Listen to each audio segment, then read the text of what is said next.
अस्सलाम वालेकुम नाज़रीन, आप चैनल 27 न्यूज़ HD देख रहे हैं। शहर इक़्तिदार से सोहराब बरकत आपसे मुखातिब है। उम्मीद आप खैरियत से भी होंगे, खुश भी और महफूज भी। बॉलीवुड हमेशा से ही पाकिस्तान और भारत का तो ज़ाहिर है वो अपनी फिल्म इंडस्ट्री है, लेकिन पाकिस्तान में भी जो सुर्खियाँ हैं उनका हिस्सा रहा है।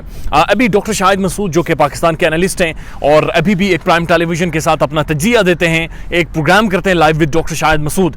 उन्होंने एक खबर ब्रेक की थी और जो कि इंटरनेशनल खबरों की ज़ीनत बनी है, और उस खबर में बाकायदा ये कहा गया है कि जो साबिक मिस इंडिया हैं, जो ब्यूटी क्वीन हैं, one of a brilliant and a good looking actress जो बॉलीवुड में कभी भी आई हूँ, ऐश्वर्या राय को पाकिस्तान बुलाया गया था। कुछ मिनट्स की अपीयरेंस थी और 10 करोड़ रुपए मुबैना तौर पर ऐश्वर्या राय को उसके लिए दिए गए हैं। बुलाया किसने था, किस वजह से बुलाया गया था, वो तमाम तर तफसीलात आपके सामने रखेंगे। लेकिन उससे पहले जो लोग नए हैं, बराए मेहरबानी चैनल को सब्सक्राइब करें ताकि बर वक्त वीडियोज़ आप तक पहुँच सकें। बुनियादी तौर पर मसला यह है कि इंटरेस्टिंग बात यह है कि जो बॉलीवुड के एक्ट्रेसेस हैं, एक्टर्स हैं, एक्ट्रेसेस हैं, और आपको पता है बॉलीवुड बुनियादी तौर पर सिर्फ एक फिल्म इंडस्ट्री नहीं है, बल्कि ये एक ब्लैक मनी यानी 2 नंबर पैसा, काला धन डंप करने की एक थान है, एक प्लेस है कि जहां पर ब्लैक मनी फेंका जाता है। और जब बॉलीवुड का किसी भी तरह से ऑडिट होता है, वही पैसा IPL में, इंडियन प्रीमियर लीग में फेंक दिया जाता है, जहां पर भी हमने देखा है कि बॉलीवुड की इन्वॉल्वमेंट बहुत ज़्यादा है। बॉलीवुड में 90s की जो क्वीन रह चुकी हैं, मिस इंडिया रह चुकी हैं 90s में, दैट वाज ऐश्वर्या राय बच्चन। उस वक्त तो बच्चन नहीं थी, बाद में इनकी अमिताभ बच्चन के बेटे के साथ शादी होती है। ऐश्वर्या राय और उस वक्त ब्यूटी क्वीन अभी भी हैं, माशाल्लाह स्टिल गुड लुकिंग, लेकिन उस वक्त इनसे ज़्यादा खूबसूरत शायद बॉलीवुड में कोई नहीं था। और जो भी बॉलीवुड की खबरें थी, मूवीज़ थी, वो सिर्फ ऐश्वर्या राय की गिर्द ही घूमती थी। And Aishwarya Rai was like a brand, जिस तरह से आजकल दीपिका पाडुकोण है, उस वक्त ऐश्वर्या राय हुआ करती थी और सारी जो डिस्कशन है, महवर है, वो उन्हीं के गिर्द घुमा करता था।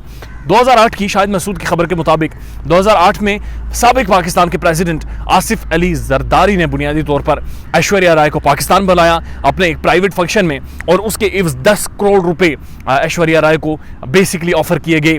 और शाहिद मसूद की स्टोरी के मुताबिक वो आई भी हैं, उन्होंने डांस भी परफॉर्म किया है, और कुछ ही मिनट की ऐश्वर्या राय की प्रेजेंस थी पाकिस्तान में और 10 करोड़ रुपए वो लेकर गई हैं। अब यहाँ पर इंटरेस्टिंग बात ये भी मैं आपको बताता चलूँ कि जब एंजेलिना जोली जो बॉलीवुड की हॉलीवुड की एक्ट्रेसेस हैं, काफ़ी सारी आपने देखा होगा कि मूवीज़ में बड़े बोल्ड सीन करती हैं, जो कि हमारे माशरे में अक्सर नहीं शामिल होते, जी या डिस्कस नहीं कर सकते हम। बहुत सारे ऐसे गैर अखलाकी उनके सीन्स होते हैं जो हमारे माशरे में गैर अखलाकी समझे जाते हैं। जब वो ज़लज़ले के दौरान पाकिस्तान आई तो उन्होंने अपनी एक किताब में, और उनकी एक पोस्ट मैंने पढ़ी थी, उसमें वो कहती हैं कि जब मैं पाकिस्तान के पार्लियामेंट में पहुंची और पार्लियामेंटेरियंस और पाकिस्तान के वज़ीर आज़म मेरे साथ मिले, तो ये गालिबन यूसुफ रज़ा गिलानी की बात कर रही हैं। तो वो कह रही है कि मैं जब इनसे मिली तो मैं हैरान रह गई थी कि एक तरफ ज़लज़ला हुआ था, तबाही मची हुई थी, तो दूसरी तरफ इन्होंने खाने के टेबल पर इतने खाने रखे हुए थे कि जितने वो कह रही है कि मैंने शायद अपनी ज़िंदगी में नहीं खाए थे। और वो कह रही है कि मैं हैरान हो रही थी कि पाकिस्तान का जो सारा पॉलिटिकल तबका था, जो सियासी जमात के लोग थे, वो सारे मेरे साथ एक तस्वीर खिंचवाने के लिए मरे जा रहे थे। तो लिहाजा ये पाकिस्तानी करते हैं, और बाहर से कोई भी एक्ट्रेस आ जाए तो उसके बाद इनका ये रवैया होता है। बहरहाल जो डॉक्टर शाहिद मसूद की स्टोरी है और आसिफ अली जरदारी के हवाले से, इसने बहुत सारे सवालात इसलिए भी उठा दिए हैं, और हमने देखा है कि सैयद अली हैदर ने भी अपने वीलॉग में ये चीज़ डिस्कस की है कि ये वो टाइम था जब ताज़ी बेनज़ीर भुट्टो की असैसिनेशन हुई थी। अब बेनज़ीर बड़ी इंपॉर्टेंट शख्सियत है पाकिस्तान में, क्योंकि पहली मुसलमान खातून हैं जो कि वज़ीर आज़म बनी थी, और उनके असैसिनेशन के बाद पाकिस्तान में गैर मामूली हालात बहुत ज़्यादा थे। तो उस दौरान अगर आसिफ अली जरदारी ऐश्वर्या राय को बुला रहे हैं और ये ख्वाहिश जाहिर कर रहे हैं कि वो डांस देखना चाह रहे हैं और 10 करोड़ रुपए भी ऑफर करते हैं, अली हैदर साहब के मुताबिक सेंस नहीं बनता, लेकिन मेरे ज़ाती ख्याल में बिल्कुल सेंस बनता है। और हमने देखा है कि पाकिस्तान की जो पॉलिटिकल क्लास है, वो बहुत सारी एक्ट्रेसेस, मॉडल्स के हाथों ब्लैकमेल होती रहती है। हरीम शाह का आप केस देख लीजिए कि पाकिस्तान के फॉरेन ऑफिस में इंतहाई एहसास मुकाम पर वो जाकर बैठी है, और उसके साथ साथ अयान अली जो कि मनी लॉन्ड्रिंग के लिए इस्तेमाल होती रही, और उनका नाम अक्सर आसिफ अली जरदारी के साथ जोड़ा जाता है। लिहाजा मेरे लिए कोई सरप्राइज़ नहीं है, अचंभे की बात नहीं है कि बेनज़ीर की असैसिनेशन हुई थी, लिहाजा आसिफ अली जरदारी ने डांस नहीं देखा होगा।